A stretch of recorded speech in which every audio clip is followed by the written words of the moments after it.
La concertation, pour vous rassurer, elle s'est effectuée en 2 temps. Le premier temps, nous avons travaillé avec les corps intermédiaires et le second avec les habitants. Alors, sur les corps intermédiaires, la première rencontre avec l'ABD-RSPR,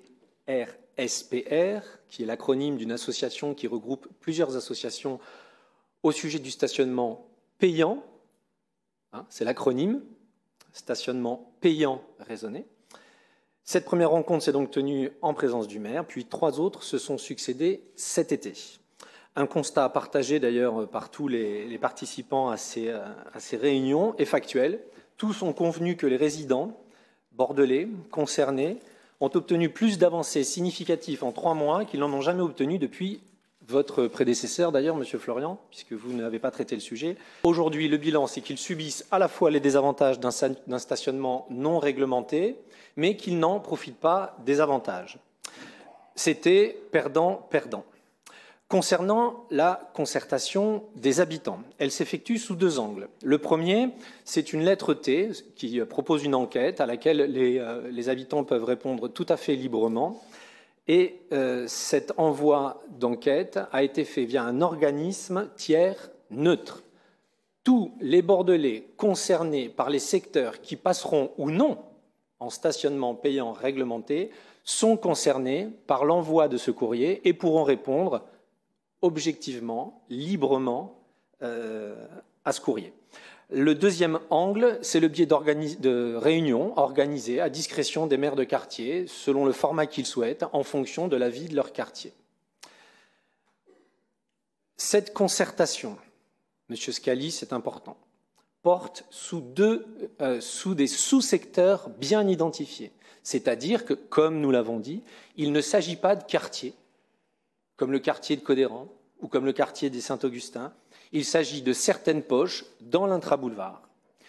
Il s'agit des boulevards et il s'agit sur l'extra-boulevard de sous-secteurs que nous avons étudiés d'ailleurs avec cette association que vous mentionnez, car ils sont proches d'une desserte de transport en commun sur laquelle nous avons travaillé en anticipation de cette mesure.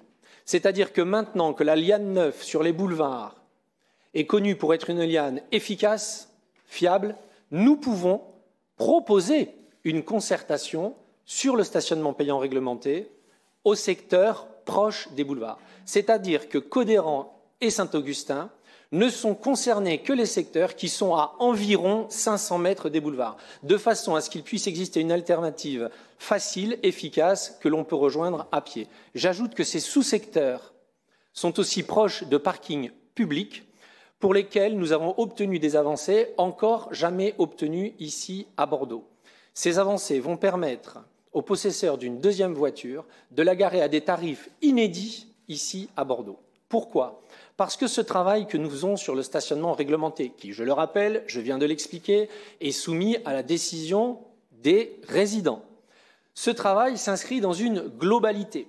Il est évident que si nous regardons le stationnement payant à l'aune simplement du fait qu'il soit payant ou gratuit, nous n'avons pas une vision d'ensemble. Je ne saurais rappeler, et j'en profite pour remercier François-Joseph, le constat qui est fait avec le taux de carbone développé par l'utilisation d'une voiture sur 10 000 km par an.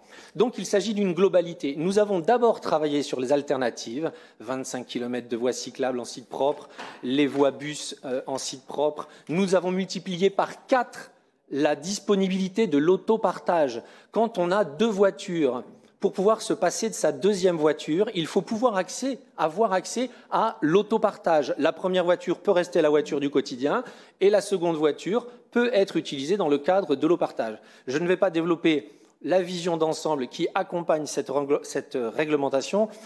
J'y prendrai trop de temps, mais je vous invite à vous référer à la conférence de presse de rentrée qui les détaille précisément.